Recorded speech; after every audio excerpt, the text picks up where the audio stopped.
ओम। आज बहुत ही हर्ष का विषय है। हमारे मध्य में आचार्य ब्रह्मनिष्ठ जी उपस्थित हैं। आप महर्षि दयानंद आश्रम, गुरुकुल, विजयनगर, दखौला, मथुरा, उत्तर प्रदेश से हैं। आप वहाँ पर वर्तमान में व्याकरण आदि शास्त्रों का अध्यापन करते हैं। ऐसे विद्वान आचार्य ब्रह्मनिष्ठ जी को मैं आज के प्रातःकालीन प्रवचन के लिए निवेदन करता हूँ। आचार्य ब्रह्मनिष्ठ जी अपने उद्बोधन से हम सभी को लाभान्वित करेंगे। ओम।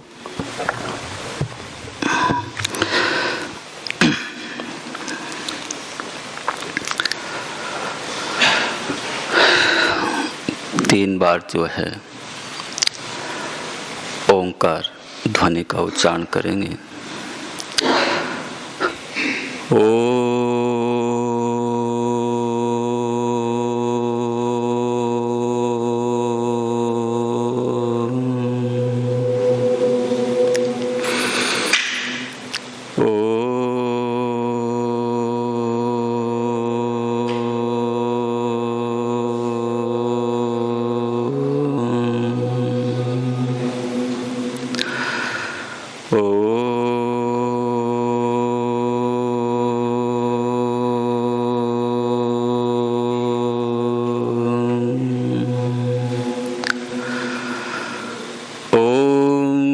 ईशावास्यमिदं सर्वं यत्किंच जगत्यां जगत् तेन त्यक्तेन भुञ्जीथा मा गृधः कस्य स्विद्धनम्। ओम शांति शांति शांति। आदर व सम्मान के योग्य आचार्यगण, वानप्रस्थ साधकगण, पूज्य मातृशक्ति व विद्या के लिए अपने जीवन को लगाए हुए विद्या में संलग्न प्रिय ब्रह्मचारियों,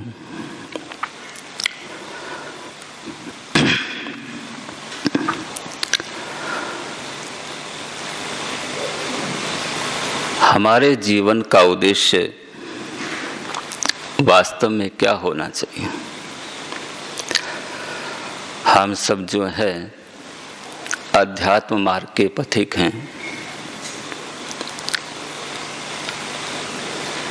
तो हमें अपने जीवन का उद्देश्य भी ईश्वर प्राप्ति को ही बनाना चाहिए।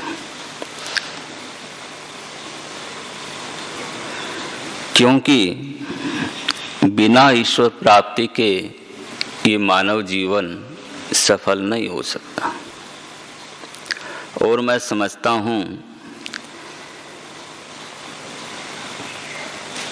इस गुरुकुल का निर्माण या वानप्रस्थ साधक आश्रम का निर्माण, दर्शन योग महाविद्यालय का निर्माण करने का उद्देश्य भी केवल एकमात्र यही है कि हम अपने जीवन का उद्देश्य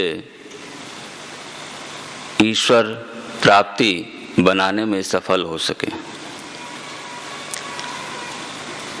क्योंकि हम अपने जीवन में देखते हैं, व्यक्ति अपने जीवन का उद्देश्य ईश्वर प्राप्ति बनाता तो है, लेकिन बीच बीच में जीवन में उतार चढ़ाव आते हैं। उस स्थिति में भटकाव की स्थिति कई बार जीवन में आ जाती है।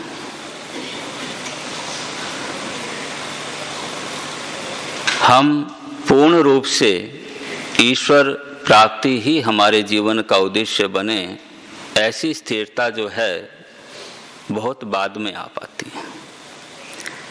मैंने बहुत से विद्वानों से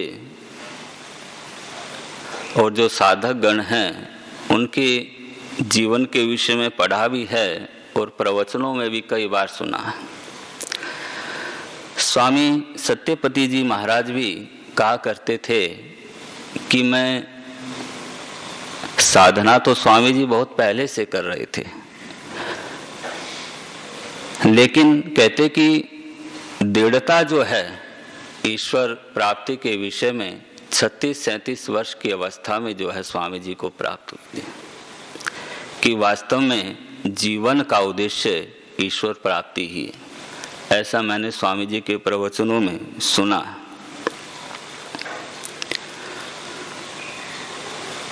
तो हम चिंतन करते हैं कि वास्तव में हम स्थिरता क्यों नहीं कर पाते, क्या वो त्रुटियां रह जाती हैं, किस कारण से हम निरंतरता नहीं बनाए रखते।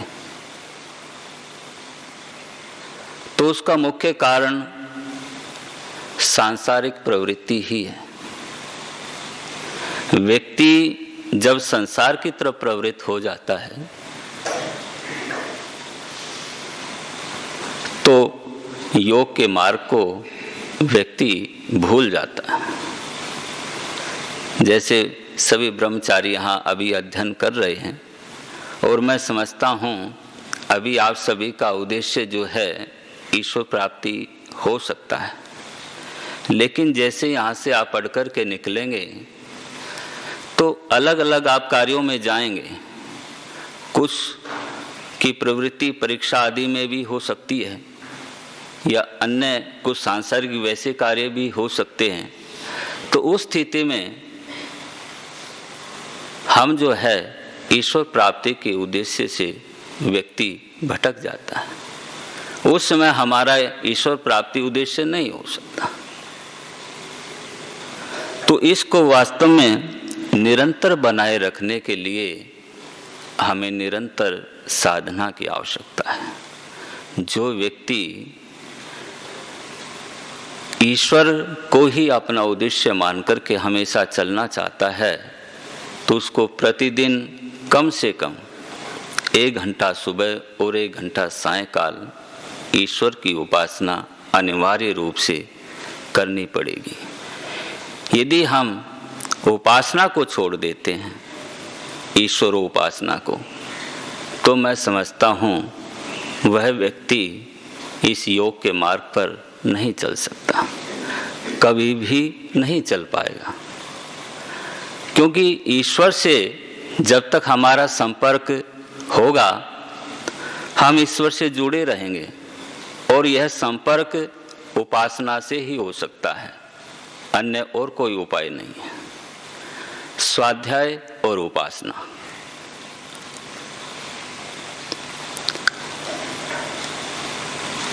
तो निरंतरता यदि हमें बनाए रखनी है तो ईश्वर उपासना को हम निरंतर करते रहें।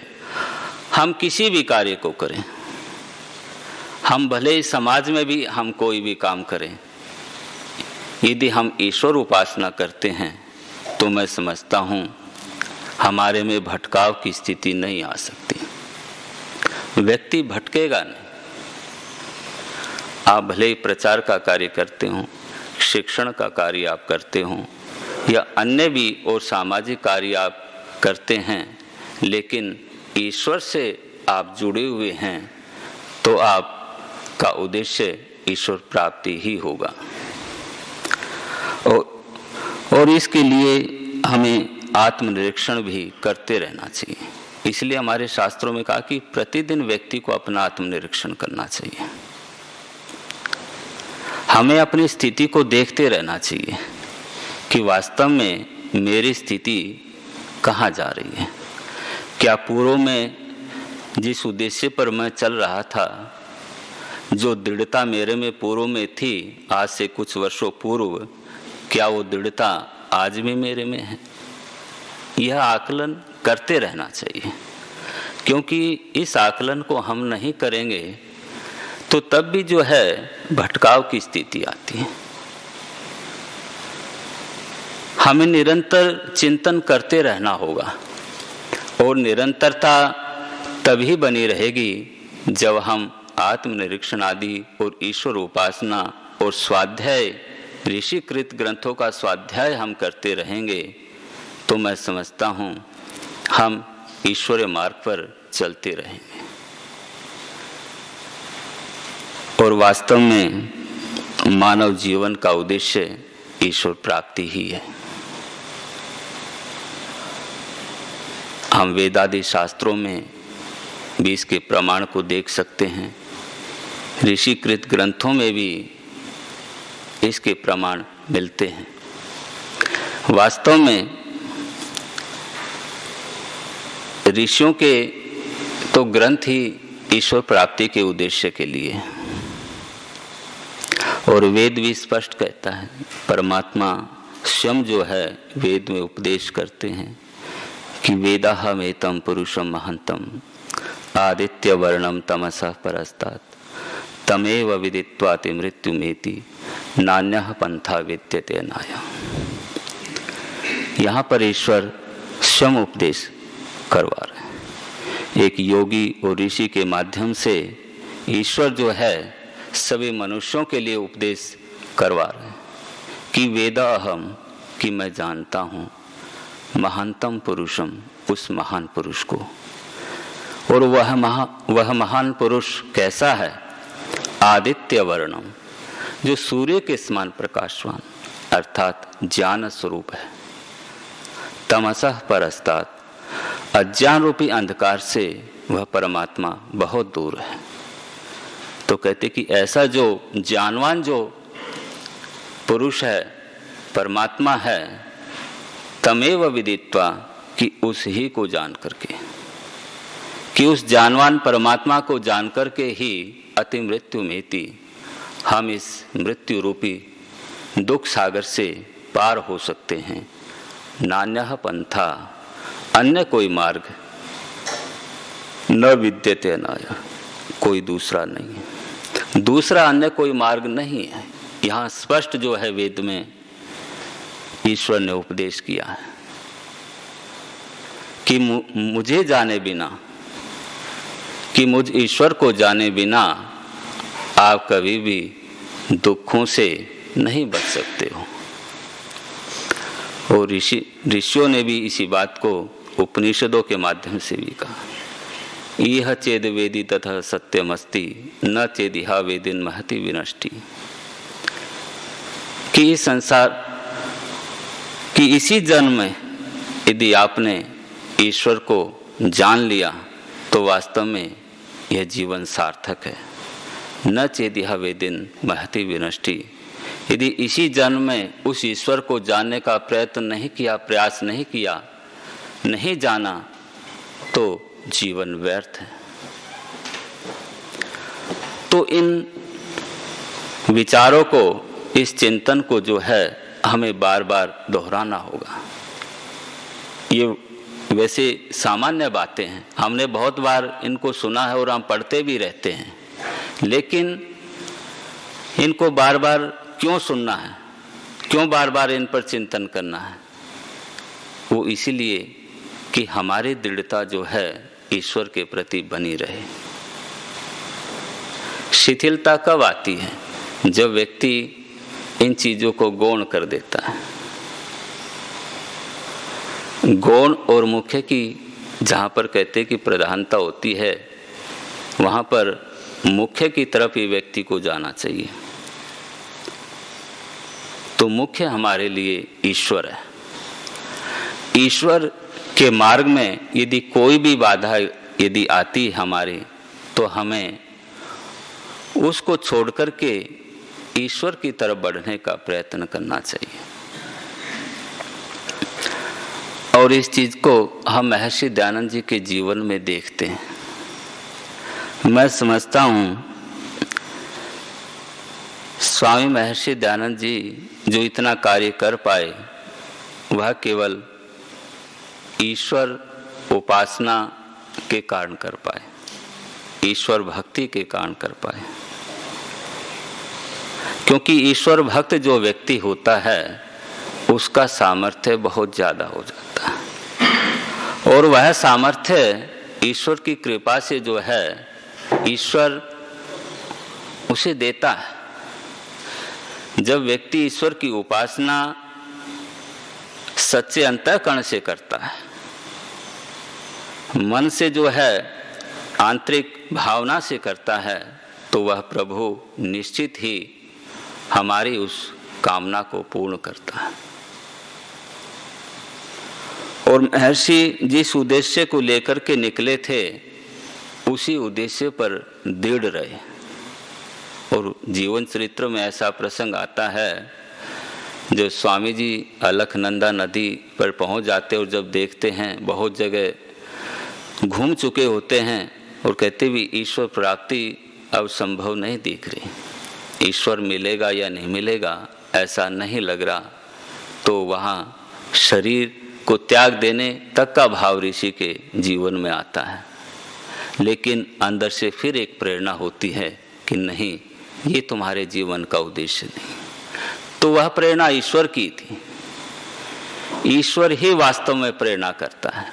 जब व्यक्ति निरंतर ईश्वर की उपासना करता रहता है, ईश्वर के मार्ग पर जब व्यक्ति चलता रहता है, तो ईश्वर निश्चित रूप से प्रेरणा करता है। उस विघ्न और बाधाओं से जो है ईश्वर बचाता है। ऋषि के जीवन में हम देखते हैं कि कितना बड़ा त्याग जो है ऋषिवर करते हैं, एक सामान्य व्यक्ति नहीं कर पाता। एक राजा जो है पूरे राज्य को सौंपने की बात करता है कि इतना बड़ा साम्राज्य मैं आपके लिए सौंप दूंगा, लेकिन आप इस चीज को छोड़ दीजिए। लेकिन ऋषिवर जो है वेद के कार्य को और ईश्वर को नहीं छोड़। तो ये इससे यही पता चलता है कि ईश्वर पर ऋषिवर का बहुत बड़ा विश्वास था। और यह तभी हो पाता जब व्यक्ति निरंतर चलता है।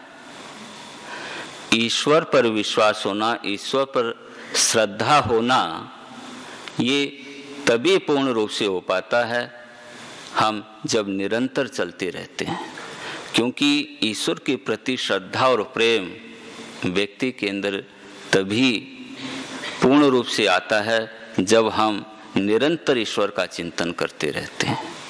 प्रतिदिन हम ईश्वर का वेद आदि शास्त्रों के माध्यम से और ईश्वर उपासना में बैठकर के जब हम शांत मन से ईश्वर का चिंतन करते हैं, तो ईश्वर के गुण निश्चित रूप से हमारे अंदर आते रहते हैं। ईश्वर की प्रेरणा जो है हमें मिलती रहती है।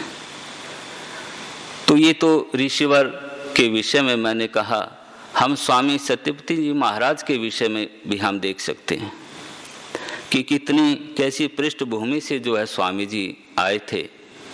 20-22 की वर्ष की अवस्था में कुछ भी नहीं पढ़ा था, केवल वैराग्य था, ईश्वर के प्रति समर्पण भाव था, जैसा स्वामी जी बताते थे। और ईश्वर को ही अपने जीवन का उद्देश्य मान करके जो है स्वामी जी चले थे, निकले थे। और गुरुकुल में रह करके इतना पुरुषार्थ जो है स्वामी जी ने किया कि जो अच्छे विद्वान जिस कार्य को नहीं कर पाए समाज में, स्वामी जी ने जो है उस कार्य को बहुत आगे तक उस कार्य को बढ़ाया। दर्शन योग महाविद्यालय से अनेकों विरक्त विद्वान जो है, साधु सन्यासी जो है, जो भी निकले हैं, उसके पीछे यदि कोई है तो स्वामी सत्यपति जी महाराज हैं। तो ये उनकी साधना का ही प्रभाव था, ईश्वर उपासना का ही प्रभाव था। इसलिए स्वामी जी हमेशा ईश्वर उपासना को महत्व देते थे, साधना को महत्व देते थे, और ईश्वर ही हमारे जीवन का उद्देश्य होना चाहिए, ऐसा स्वामी जी हर समय कहते रहते थे। बहुत कई अवसरों पर जो है स्वामी जी का सानिध्य प्राप्त हुआ। कई शिविर जो है, शिविरों में भाग लेने का अवसर प्राप्त हुआ। सुंदरपुर कुटिया में भी मैं पढ़ता था, तो वहाँ पर स्वामी जी आते रहते थे। रोहतक वैदिक भक्ति साधना आश्रम और सोनीपत आदि में भी जब बहालगढ़ में पढ़ता था तो वहाँ भी जब भी पता चलता था तो मैं पहुँच जाता। तो उन्हीं प्रेरणाओं से समझता हूँ मैं भी इस मार्ग पर कुछ चल पाया और चलने का प्रयास कर रहा हूँ। शायद वैसी निरंतरता नहीं बन पाई जैसी स्वामी जी के जीवन में थी, लेकिन फिर भी प्रयासरत है। तो इसीलिए प्रत्येक व्यक्ति का आप अपना अनुभव होता है, तो उन महान पुरुषों के अनुभवों को देखते हुए हमें अपने जीवन को आगे चलाने का प्रयास करना चाहिए। तो मैं समझता हूँ हम निश्चित रूप से आगे बढ़ सकेंगे, अपने जीवन को सार्थक कर सकेंगे और जब तक ईश्वर प्राप्ति के विषय में हमारा दृढ़ निश्चय नहीं होगा, ऊहापोह की स्थिति बनी रहेगी, तो मैं समझता हूँ हम इस मार्ग पे नहीं चल पाएंगे। तो ऊहापोह की स्थिति को, संशय की स्थिति को दूर करके दृढ़ निश्चय करके जो है हमें इस मार्ग में चलना पड़ेगा। योग दर्शन में जो अभ्यास का सूत्र आता है, स तो निरंतरीय दीर्घ काल सत्कारा सेवितो दृढ़ भूमि, कि अभ्यास कब दृढ़ होता है कि निरंतर श्रद्धा पूर्वक चलते रहने से जो है दृढ़त्व प्राप्त होता है। तो निरंतरता हमें बनाए रखनी है।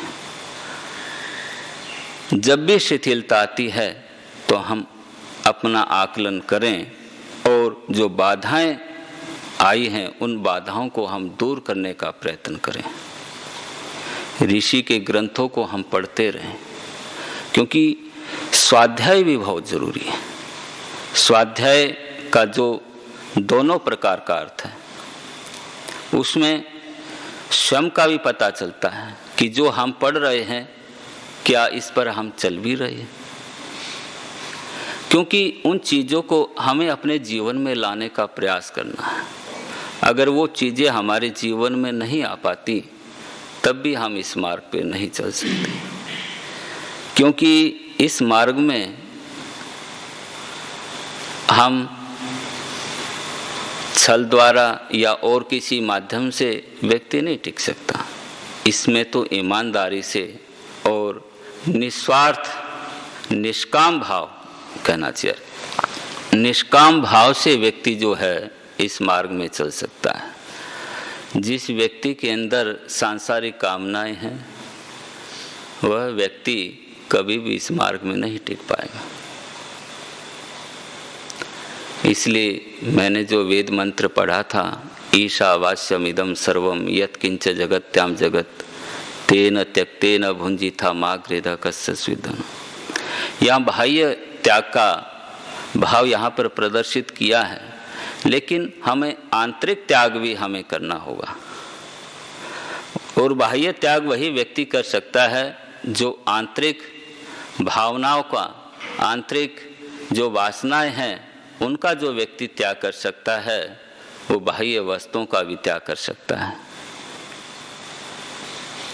काम, क्रोध, लोभ, मोह, जितनी भी ये मलिन भावनाएं हैं, इन भावनाओं का केवल वही व्यक्ति त्याग कर सकता है जो ईश्वरीय मार्ग पर चल रहा है और निरंतर जो है, जो ईश्वर से जुड़ा हुआ है, ईश्वर के संपर्क में है। और ईश्वर के संपर्क में वही व्यक्ति रहेगा जो प्रतिदिन ईश्वर उपासना करेगा। और इसका फल ऋषिवर लिखते हैं कि जो व्यक्ति ईश्वर की उपासना करता है कि उसके सामने कितने बड़े से बड़ा जो है दुख आ जाए, पहाड़ के समान लिखा ऋषिवर ने, कि उसको भी व्यक्ति सहन कर लेता है। तो यह कोई छोटी बात नहीं है। और वास्तव में वही व्यक्ति कर पाता है, नहीं तो सामान्य व्यक्ति तो बिखर जाते हैं। छोटी छोटी बातों पर जो है व्यक्ति, मानसिक स्थिति जो है व्यक्तियों की खराब हो जाती है। लेकिन जो आध्यात्मिक व्यक्ति होता है, जो ईश्वरोपासक जो व्यक्ति होता है, वह कभी भी विचलित नहीं होता। वो ईश्वर पर जो है उस चीज को छोड़ देता है कि हे ईश्वर, मैं आप पर इस विषय को छोड़ रहा हूं, आपको ही जो है मेरा मार्ग प्रशस्त करना है।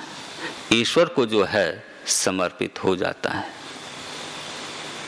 तो बंधु, हम चिंतन करें, विचार करें कि वास्तव में इस मानव जीवन को यदि हम सफल करना चाहते हैं, इस मानव जीवन की सार्थकता यदि हम करना चाहते हैं, तो हमें निश्चित रूप से ईश्वर को ही अपने जीवन का उद्देश्य बनाना पड़ेगा।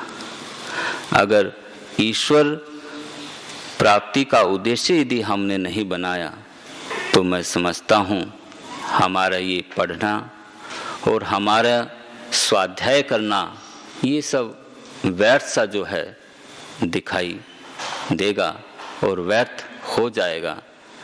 तो ईश्वर से हम सभी यही प्रार्थना करें कि वह प्रभु हमें इतना शक्ति और सामर्थ्य दे कि हम उस प्रभु से कभी भी दूर ना होएं, हमेशा जो है उस प्रभु के मार्ग में जो है अनवरत रूप से चलते रहें।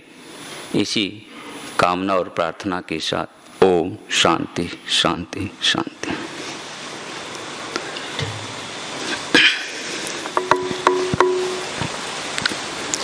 ओम। पूज्य आचार्य जी का बहुत बहुत धन्यवाद। आपने हमें यह बताया कि मनुष्य जीवन का मुख्य उद्देश्य ईश्वर को प्राप्त करना अर्थात मोक्ष को प्राप्त करना ही है। किसी कवि ने भी कहा है, आहार निद्रा भय मैथुनम च सामान्यमेतत् पशुभिर्नराणाम धर्मो हितेशो मधिको विशेषः धर्मे नहीं न पशुभिः समाना। अगर मनुष्य इन अन्य जितने भी चीज हैं ये सारे पशुओं में भी हैं, अगर इससे कुछ विशेष है तो वह मनुष्य में ही है। और मनुष्य जीवन का जो मुख्य उद्देश्य है वह मोक्ष प्राप्ति है, धर्म की प्राप्ति है। धर्म यही कहता है कि मनुष्य का धर्म यही है कि तुम मोक्ष को प्राप्त करो। तो आपने हमें ईश्वर की प्राप्ति के लिए प्रेरित किया। एतदर्थ आपका बहुत बहुत धन्यवाद। शांति पाठ।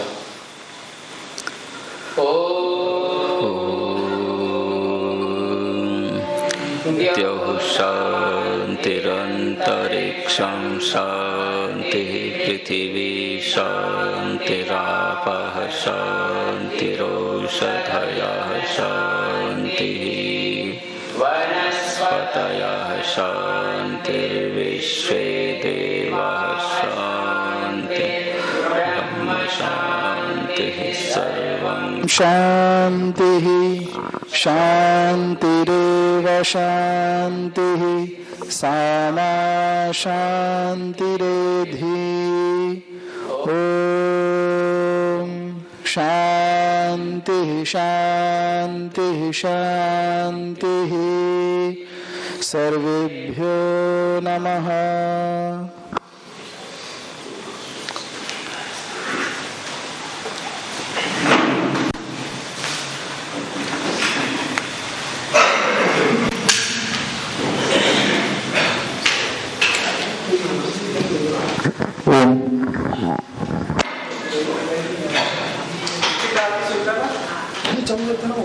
ओम।